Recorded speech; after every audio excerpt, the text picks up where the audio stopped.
yeah, just so you know, this is going to be one of those lessons that I learned that I'm just like, I'm not sure if I necessarily agree with this one. But first, a little background if you don't know about Luigi's Mansion.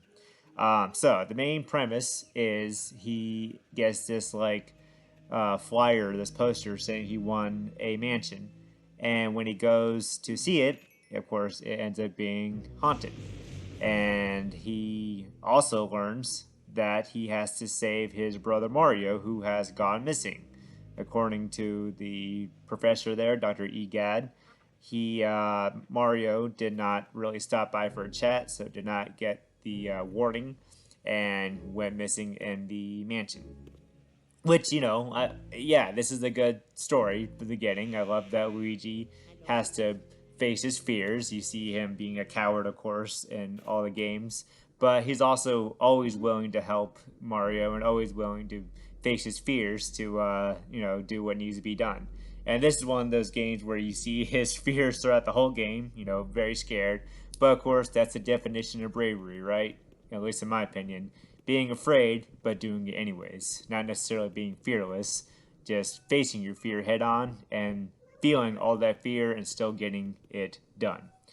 And throughout the game, right, you're collecting all these money, cash, gems, whatever, all this gold, and that's fine. It's pretty standard, right? Par for the course. Mario gets coins. A lot of characters get some kind of currency. But Luigi, when he's collecting the money, I thought that was kind of cool. You kind of find all these hidden places where the cash appears, and then you suck up all the cash with the vacuum, and you see all the cash being deposited throughout the game. And I was thinking at first, okay, so that's kind of cool. Maybe you use this cash, this money to like get upgrades to your vacuum or something, or some kind of set list. But you don't. It was like, all right, well, you still get upgrades to your vacuum as part of the plot, as part of the story, but you don't really get to buy them. And I thought that was weird. So I was like, so what's the point of all this cash? And that's when we get to the end of the game, and you realize what all this money was for, and it was to get this giant mansion. And I'm guessing that's a kind of a way to bring the story back around when Luigi thought he was winning a mansion and was tricked by the ghost, and now he gets to get his own mansion, with all the money he earned throughout the game. And of course, throughout the game, you also find these little, ways to earn more money and gems, like watering this plant throughout the game at certain times, and finding all the booze, which is fine. I was fun. Again, really loved the game, loved the gameplay. I thought it was awesome. I just don't like this lesson. I guess it teaches. Not that it's trying to teach a lesson. Of course, it's Nintendo. Um, I kind of find lessons in there, but I really don't think they set out to teach a lesson. Even Miyamoto is kind of quoted as saying he doesn't really value story when he makes the game. It's more about the gameplay, more about the fun, which is fine. It's why I love Nintendo. I just like to find the lessons in whatever little story there is. And of course, when I kind of realized what all this was for, getting all the money and getting a bigger mansion, I was like, well, where have I seen that before? And if you know, it was a little game for the Game Boy called Wario Land, Super Mario Land 3 Wario Land to be specific. And that was a game that, I really liked as a kid. And it made perfect sense for Wario, who was more of an anti-hero, kind of the opposite of Mario. And Wario collects all the money, and you know what Wario is all about at the beginning. He's not trying to be a hero, he's not trying to be the savior of the world or whatever, he just wants money. And it was a great game for that reason. Go through all these levels, collect all the gems, and at the end you get a huge house with all the money you make. And even as a little snicker at Mario steals this giant golden statue of Princess Peach, and you kind of feel like Warrior's anger against Mario, so it was kind of nice to be angry at Mario for once. But, Wario makes a wish to the genie, and he gets his big castle. Or if you get 100%, apparently, I never knew this, you get your own world with Wario's face on it. Makes sense, love it for Wario, perfectly fits him. It does not fit Luigi, though, in my opinion. Luigi is, a hero. He wants to be a hero. He admires Mario so much for being a hero. And a lot of the games, like Paper Mario, you find this diary where you see Luigi's thoughts about wanting to be like his brother. He's always supporting his brother in any way he can.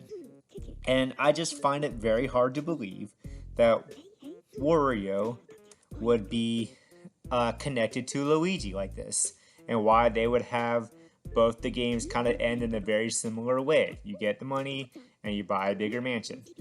I mean, again, I get it. Nintendo is not about story. I'm sure they didn't really think about that. How it would kind of look to say, hey, this is Luigi's time, so he gets a mansion. I think it's great. It just weirdly ties him to an anti hero like Wario, and I just do not think it fits his character all that well. And I like the actual, storyline of rescuing his brother, being a good brother, facing your fears, all these things. I think that's great. If it was just that, I thought it would have been awesome. And using the money, like I would think, to buy power ups to help you rescue his brother. But the fact that he uses it all for himself to buy a mansion, I don't know. It just kind of rubs me the wrong way. It ties him to Wario in that sense, and he is not an anti-hero, and I just don't like how they kind of ended this game on that note. I don't buy that Luigi would spend all the money he got on a mansion. You know, that's pretty much what I have to say about this game. Love the story, I love the gameplay. I just don't like the ending where it kind of makes Luigi out to be this money hoarder and this kind of like person who just gets money for himself. Again, I know Miyamoto, is not about the story, but I feel like they could have really thought this one through a little bit better, or at the very least, just use the money for what you would think it would be for to, level up your vacuum or whatever. And I hesitate to say this, but I can't help but think that, when you teach a lesson about money hoarding and collecting and, using to pay for yourself, it really kind of like shows more about Nintendo's darker side.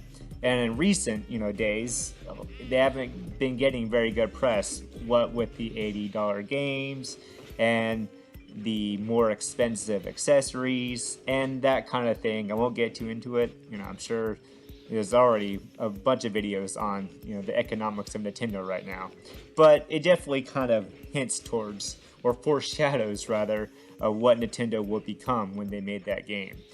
Some company that I love and I still love, but, still kind of shows their darker side when they talk about money. Still a great, company. I still, see that they treat their employees very well. So I've never knocked Nintendo too much, but it definitely kind of has that little ick factor of, yeah, this is teaching to collect money and spending on yourself. And while there's nothing really wrong with that, of course, if you earn the money, you do what you want. It just doesn't seem very heroic, is all I'm saying. And so it doesn't really go with Luigi's kind of vibe that I get from all the lore and all the stories built around him. So that's my takeaway from this game. Of course, just my opinion.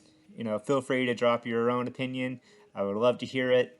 Thank you for listening as always. And I hope you enjoyed Luigi's Mansion as much as I did, because again, I really did enjoy it. But that was the only problem.